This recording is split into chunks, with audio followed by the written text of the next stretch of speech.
Wow, Dr. Jones, thanks for that great presentation. You have a very unique style. And now, please stand by for our next scheduled speaker. Now for our next presenter, Dr. Ron Skeddle. He'll be making his presentation today on the making of an entrepreneur. Dr. Skeddle has quite a history. A BS in chemical engineering from Carnegie Mellon, an MBA from the University of Pittsburgh, a PhD in economics from Case Western University. The economics of huge capital spending programs of major new technology, operations management, productivity, cost improvement, and control systems, international finance, and economics. Dr. Skeddle was also the CEO of 2 Fortune 50 companies. And I'm happy today to have Dr. Skeddle present to you the making of an entrepreneur.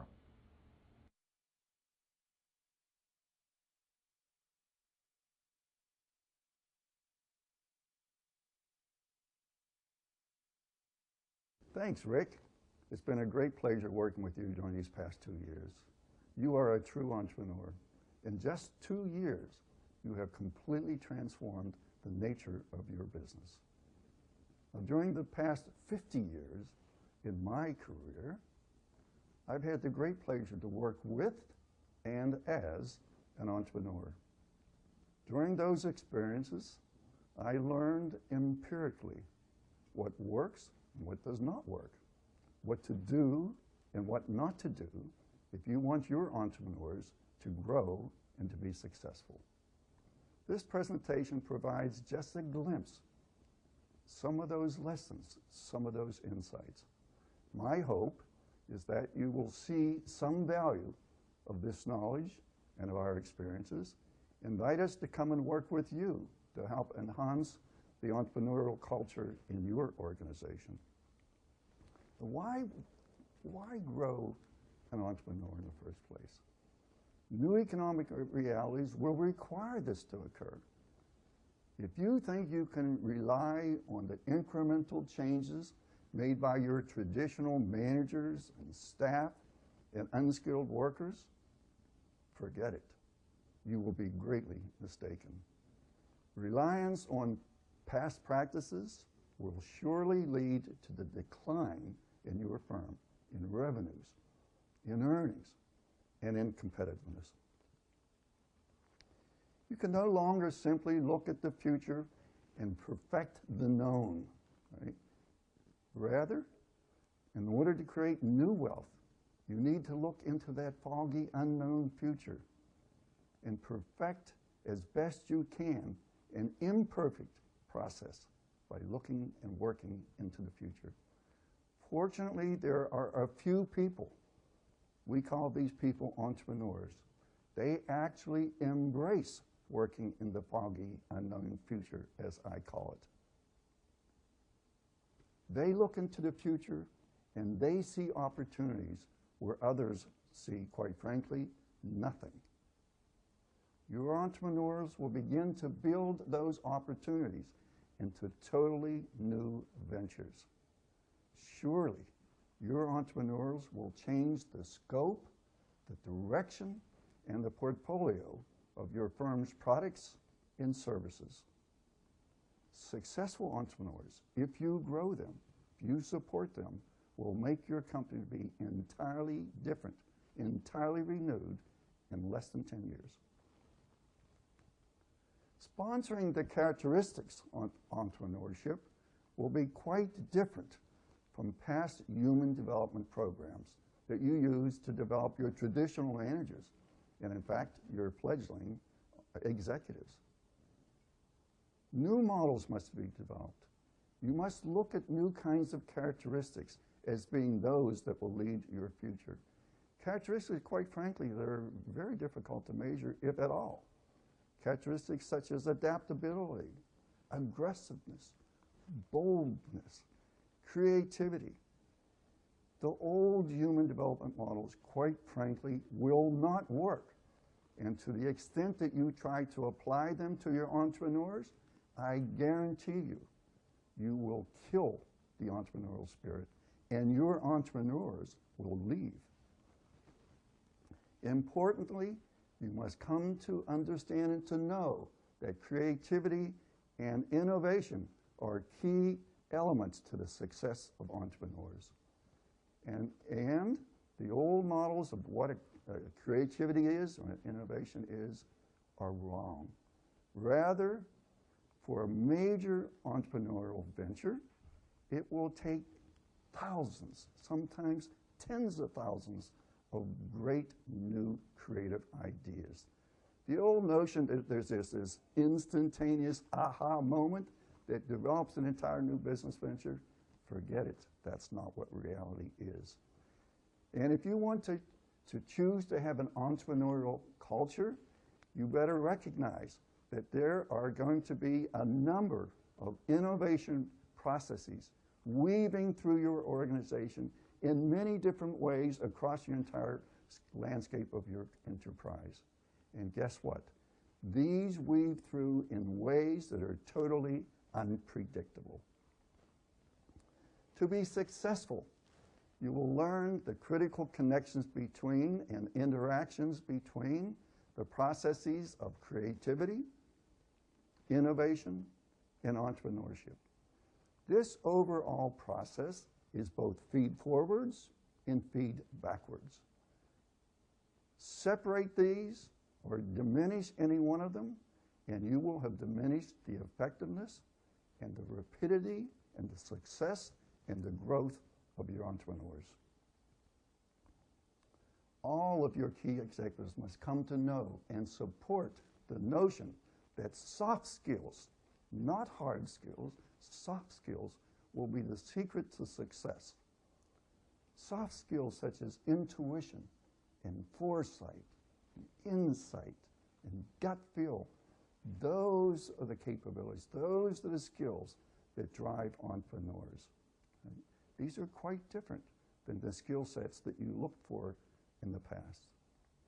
Launching ever tighter financial controls and new structures and the reliance on analysts who will attempt to determine accurate forecasts into the future, these will not work. In fact, they will undermine the development of your entrepreneurs. Traditional management approaches, traditional management tools, they will undermine your entrepreneurial spirit. Set them aside. So now, having set the basis for two critical components to entrepreneurship and its growth, namely creativity and innovation, I can now begin to concentrate on the topic at hand, how to grow an entrepreneur. First, I believe it is critically important to define entrepreneurship. It's not a person, it's a process. And in my view, this process, led by a unique, highly unique individual, will be very, very different from the 99.9% people that you have in your firm already. The entrepreneur's principal strength is in developing conceptual new business models that define entirely new business proposals, new value to prospective new customers. And then they drive that process, that new business concept, that vision into the marketplace. Now, more often than not, most prospective customers have no idea what they will need 3 and 5 or 10 years from now. So, doing a market survey and asking customers what it is that they want and will need 5 years from now is mostly wasted effort.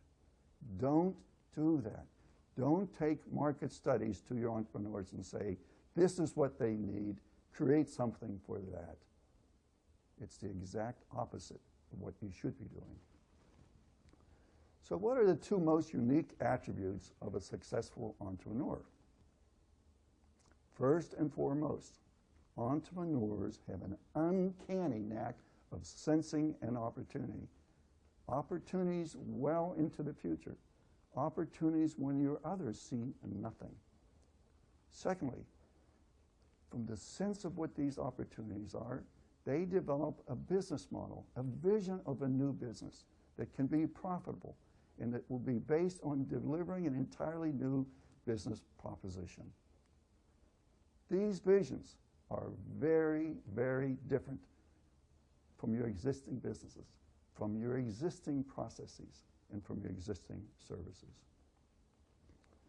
The attributes of an entrepreneur are quite unique from most of your conventional managers, the 99%ers as I call them.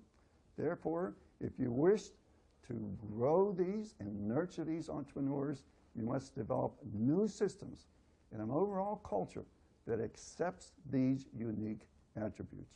Attributes such as boldness, good intuition, creative insight. Quite frankly, these are not easy to measure.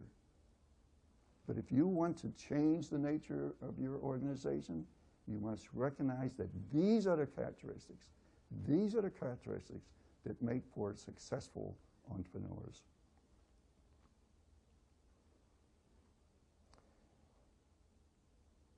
Now, who should question what an entrepreneur is doing and how they are doing it? Let me suggest the best person to do that, and who will do it continuously, is the entrepreneur himself. Entrepreneurs don't ask themselves 100 questions and fill out a form. Rather, they tend to ask very simple questions, but fundamental questions of themselves. Firstly, is there a market for the product or service I visualize? Secondly, can I deliver the new technologies that will be required? Entrepreneurs don't care if that technology is developed internally or externally. Their concern is, can I have it available when I need it to move my vision forwards? And finally, they ask the third question. Will my visualized business, will it turn a profit in the end? Now, entrepreneurs don't go around asking all the other people, all the executives and all the other people in the company, what are your thoughts about my vision? Absolutely not. They ask it of themselves. They look for the answers from themselves. And when their gut tells them, when their animal spirits tell them, they move forwards based on those spirits. Now, this is no new concept. Actually, the famous economist Schumpeter, more than 100 years ago, had the same concept. This concept of the importance of animal spirits in driving and developing new economies and new ventures and new companies. Experienced and emerging entrepreneurs receive great personal satisfaction from the role as catalyst. Now, quite frankly, very few employees have this human skill set. In fact, most employees don't even know what the catalyst means, right? Most employees, indeed, most managers and most executives see their value in the organization is through the exercise of well-defined control systems and organizational structures aimed at keeping the enterprise well within tight bounds, right? Within the existing products and services. In these kinds of operations, Six Sigma rules, well-defined KPIs rule, not for entrepreneurs. At best, entrepreneurs have rough-cut measures of success in their own performance as they move through this changing business model, this changing vision as they go through that process. If you intend to nourish your fledgling entrepreneurs, know that they are driven, absolutely driven, by creating new value propositions for new customers well into the future. Right? Now, this is quite different from most executives. Most executives are looking for what we're going to deliver to our shareholders next week or next month or next quarter. Not the case for entrepreneurs. Moreover, the notion that an entrepreneur has a vision of a business model and it stays fixed throughout the course is absolutely wrong. Their visions are constantly being challenged, constantly being changed, constantly looking for the new and upgrade as new information, new knowledge is made available, or as unsurmountable hurdles arise. They will be flexible. They will generate even new, even completely changed business models to achieve success that they see is important. So they're not afraid to change rapidly, to shift, if you will, on the dime to entirely new models. In fact, that's the way they work. And as they do that, traditional managers and traditional executives, they see this as something that drives them buggy. If you want this kind of entrepreneurial success, learn to live with it. Let's take a quick look at what some of the most critical elements are to the development of an entrepreneurial culture. Why? Because if you have the wrong culture, you're not going to grow entrepreneurs. Right? What are some of these important characteristics? Right, number one, and this is particularly important for your fledgling entrepreneurs, they must know, they must have a comfort that if they fail, they will not be shot in the head. Secondly, entrepreneurs have a long-term vision. You know, their visions aren't accomplished in a month or a quarter or even a year. It might take 3 or 5 years. And guess what? In the early stages, those visions are very, very fuzzy. So the entrepreneur needs to know that the CEO has a similar and supportive vision. They need to know that through the entire process, their work will be based on not analysis, but rather on hunches and best guesses.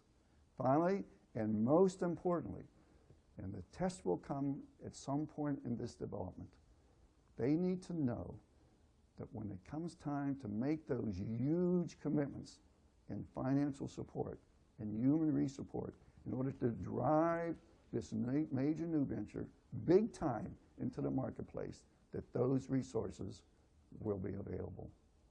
Entrepreneurs do not like faint-hearted. They need to know that the people who are at the top of the organization will stand up and be counted on when those major resource commitments need to be made. Most CEOs and most CXOs, in fact, take a look at entrepreneurs as though they're like any other management employee, right? This is far from the truth. In fact, entrepreneurs are extremely complex, fast-moving, multi-dimensional individuals. They are exceedingly difficult to manage. They are nearly impossible to put into a simple human resource box. The key point here is to apply the typical performance measures of the individual or the performance measures of the advancement of a new entrepreneurial venture, particularly in early stages, will not work. One reason for the uniqueness of entrepreneurs is that they have an extraordinary, an abundance of a complement of what I call these soft skills. Right? So what are they? Foresight, insight, gut feel, best guesses. This is what drives them. This is what they base their entire future on, right? Now, there may come a time in which we will learn how to measure these skills. In fact, perhaps at some time in the future, to even optimize them. But in my view, that day is yet far off. So what to do? The answer is learn to accept and respect people who have large doses of those skills. Even welcome them, knowing that these are unique individuals. Give them wide berth, as wide a berth as possible. And certainly do not, and I repeat, certainly do not apply the normal measures of performance either to the individual or to their project. One emerging myth about entrepreneurs is that somehow they know precisely the way forward. They know what to do through the entire process. That is absolutely bunk. Entrepreneurs are, in fact, not omnipotent. Right? In fact, entrepreneurs are continually shifting, modifying their views, modifying the approaches that they take as the best ways forwards as they see it at that time. Right? They will regularly change course, perhaps retreating for periods of time so as to find potentially more rewarding or faster ways forward. The way forward will surely be windy, not straight, even tortuous, and they will really count on it. Find what I call fits and farts and false starts. Learn to hang in there with them while they go through those most difficult points. Push them, help them, support them, and trust, ultimately trust your entrepreneur that they will deliver. Another myth, this myth was presented by a famous consultant and writer years back. That was the notion to stay with the past and that somehow the new entrepreneurial teams will operate very much like existing teams in your existing businesses. Quite the contrary. When you put together entrepreneurs, highly creative people, highly innovative people, these people bounce off, literally bounce off the walls. Somewhat like in the notion of Brownian motion, where you have a gas in a ball, and it comes to a certain state. You've got all these components, all these molecules moving in every imaginable direction. The lead entrepreneur has a unique skill of finding a way of pulling those people together, all those unique and very highly different skills, and to channel them in the directions that are necessary to achieve success. And they pull them, and they push them, and they train these people to continue to focus on the end result, the new venture, the new product, and the new service. One pillar in the developing of an entrepreneur comes from the understanding that your business, looking at it, if you will, from the eyes of the entrepreneur. Through the eyes of an entrepreneur, your entire enterprise is dying. It's not growing, it's dying. There is no such thing as a steady state in the eyes of an entrepreneur. They have neither love for nor respect for existing products, existing services, nor the existing ways you do business. Nor do they have respect for those whose aim it is to perpetuate the past. In order to nurture the development of entrepreneurs, CXOs must know that previous knowledge is probably not what will drive and help grow your entrepreneurs. Right? Let's take a couple examples. RIM and Nokia, just 5 or 6 or 7 years ago, we're in the catbird seat in the cell phone business, right? They believed that they were in the leading position and that they were well protected and they would be in those positions well into the future. Of course, in an instant, that changed when Apple announced its first iPhone, right? In an instant, everything was different. And in 5 years or less, those two companies are struggling. They're bleeding badly. And it's yet to see whether those two companies can resuscitate themselves. And of course, the appropriate way was to change the top leadership. And then, if they're going to be successful, they've got to nourish and build their entrepreneurial capabilities. And now, even after 5 years, even Apple is facing a similar kind of reality. Apple sees a new upstart entrepreneurial company, Samsung. Samsung's no longer in the rear view mirror. Samsung is equal to, in many ways, surpassing Apple at their own game. So such is the game. It is continually and more rapidly changing. If you think you can count on the future based on what you do today, you are sadly wrong. Let's spend a few seconds, if we can, about some of the key roles of building entrepreneurs. I have listed just some of them here, what their roles are. I have never seen an entrepreneur who didn't have a great deal of vision, right? Now, there are a lot of ways of looking to test this capability in order to see where your entrepreneurs are and who are entrepreneurial versus those who are not. And so I challenge you. Ask your CFO. Ask your vice president of HR or their specialists. Ask your accountants. And indeed, ask your director of strategic planning. What are their visions for your company 10 years out? And in most cases, I guarantee you, a glaze will come over their eyes. Ask the entrepreneur, and they have all kinds of visions, new visions of what your company can be, and if you support them, will be 10 years from now. Entrepreneurs are also change makers. They're not happy. They hate constants. They hate the existing. They love change. And it's not piddling little change that motivates entrepreneurs, right? I'm not talking about those small incremental changes that your 99% can make.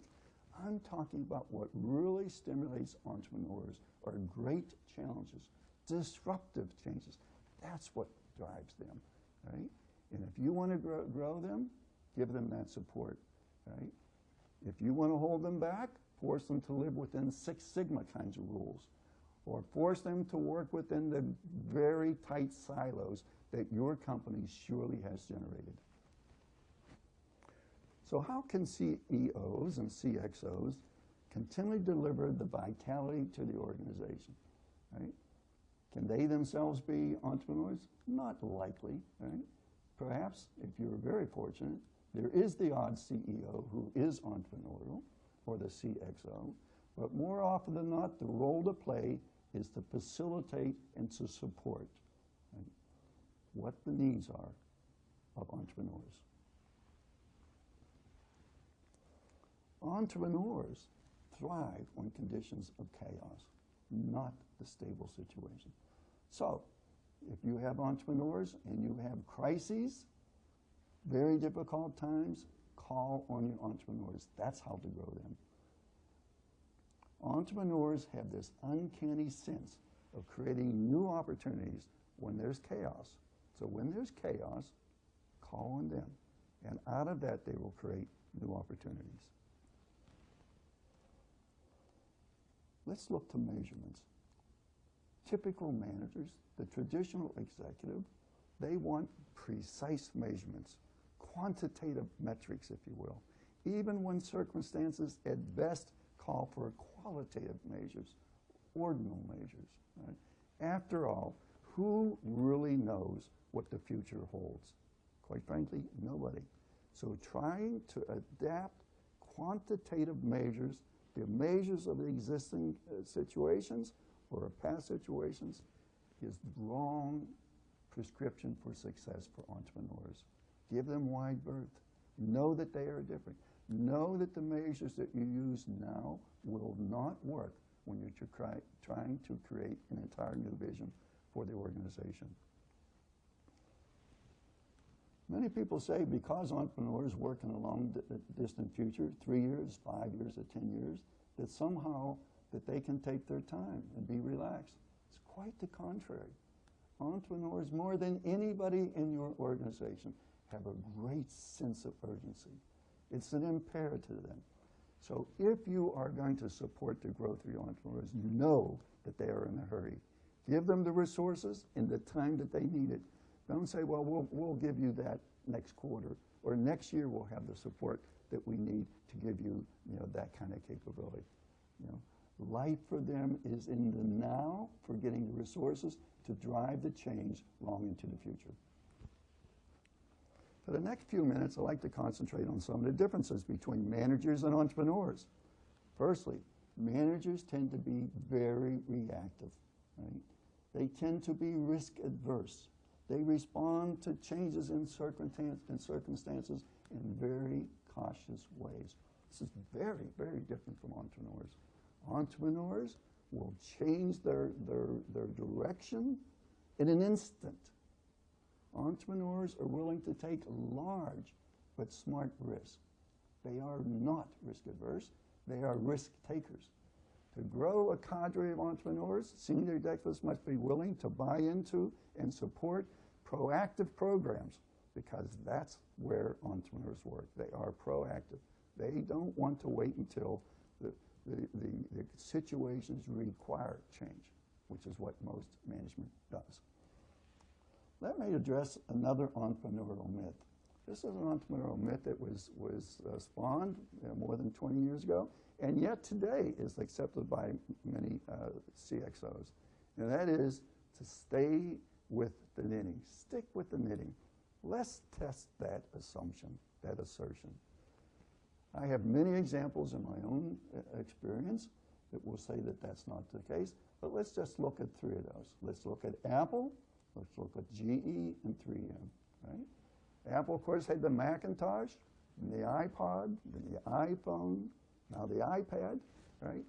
Each one of those are quite different than the ones before. Had they stick with the knitting with the Macintosh, my guess is Apple would be dead, right? Let's look to 3M. 3M has changed from being a company that was in mining, made sandpaper, later Scotch tape, and even more recently, surgical type products. As I understand it, the most recent reading on what they do with the surgical products, they have now more than 60,000 products that they take into the global healthcare industry. And yet, most people look at 3M as though they are a Scotch tape company. Quite the contrary. And how about General Electric? General Electric started in the electric field, electric lighting, and electric distribution.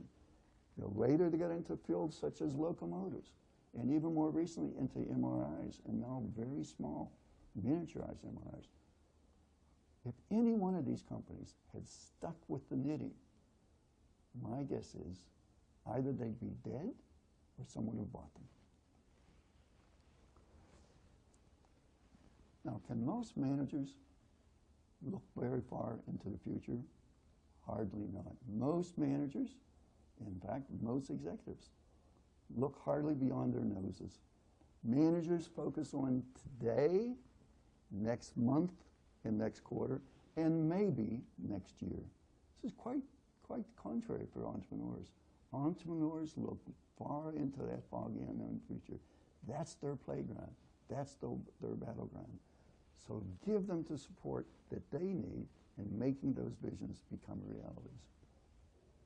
In my experience, in most cases, managers unwittingly, in fact, sometimes wittingly, undermine, hinder the development process of entrepreneurs and their projects.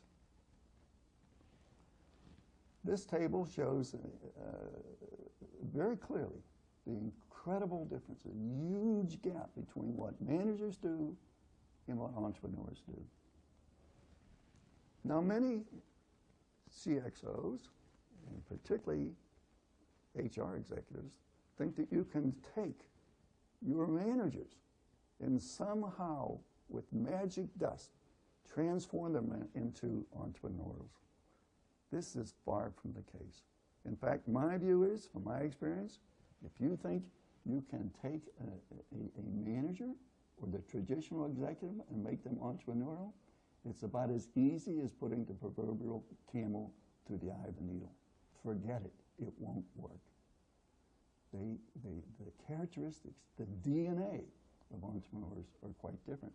So if you want to develop entrepreneurs, find those people who have those skill sets and the inclination to be what it takes to be a successful and a driven entrepreneur. One of my close friends years ago had a very interesting statement that he made, and he made it many, many times. And that is, most managers, with their eyes glued firmly to the past, they back bravely into the future. Entrepreneurs are quite different. Entrepreneurs, they look only to the future. The past doesn't help them. They see entirely new things. They look into that foggy unknown future, and they see visions.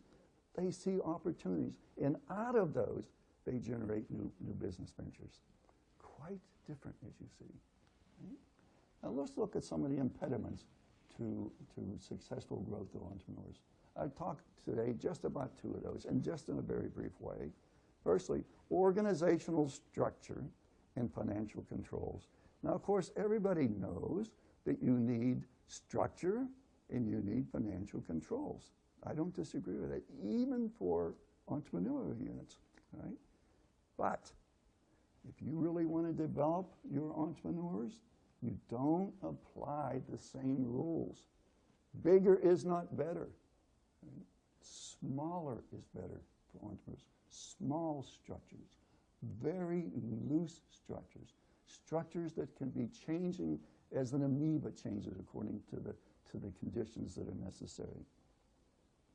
If you really want increased individual initiative, more radical experimentation, and increased creativity, increased innovation, and new ventures created by your entrepreneurs, follow what they need, right? Keep their units small, protect them, give them the support they need. And as they need to wind through your organization, give them special keys, keys that will open up and get support from your locked silos. If you don't, you will stymie your entrepreneurial culture. I have put this notion of mine in the form of a simple equation. As I said, even entrepreneurs need some controls and some structure. But as it shows in this equation, the structure for entrepreneurs and the controls for entrepreneurs should be tiny, miniature version, if you will, of what you put in place for controls and structures for all other units in your company. Put the same structures and controls in place, and I guarantee you, you will kill the spirit of entrepreneurialism in your firm. In fact, you will chase your entrepreneurs away. Now let's look at some of the roles that need to be played by some of your key executives. Okay? Number one, in my view, more important than anything, the role of a CEO is critical. Most people would say successful entrepreneurs comes because you've got creative people, innovative people, people with great vision and all that. And I agree, in part. I've already said that. But unless you have a CEO who understands what an entrepreneur is and how they operate and what they do and how they do it, unless that CEO provides personal involvement, personal support, continuing involvement, the entrepreneur will not flourish. You will not create an entrepreneurial culture. And that communication must be two-way, and it must be consistent. Executives must, in my view, find ways of creating short, straight, and open communications in both directions. Otherwise, your entrepreneurs will die in the morass. A good friend of mine, a former great leader, CEO of a Dana Corporation, Ren McPherson, told me a number of times, he said, Ron, real entrepreneurs, real leaders of entrepreneurs, they manage by wandering about. They find the best of the best. They get to know them. They find what it is that they need for support, and then they give it continually, right? So I ask you today, if you are a CEO or a CXO or a specialist high in the organization, I'll give you 3 minutes. Write down the first names of the 10 leading entrepreneurs in your firm. Can you do it? If you can't come up with 10, can you come up with 3? Do you know them personally? Are you involved? Do you give them support they need? Now remember, it is these people, these 1/10 of 1%ers, as I call them, are the ones who you are counting on completely transforming your firm in the next 10 years. If you don't know them, you don't support them, you understand what makes them tick and how they operate and how they see the vision of the future, which is very different from your 99%ers, you will not be successful. Now, how about the CFOs? Okay? I have one simple message to the CFOs. Keep your analysts away from your entrepreneurs.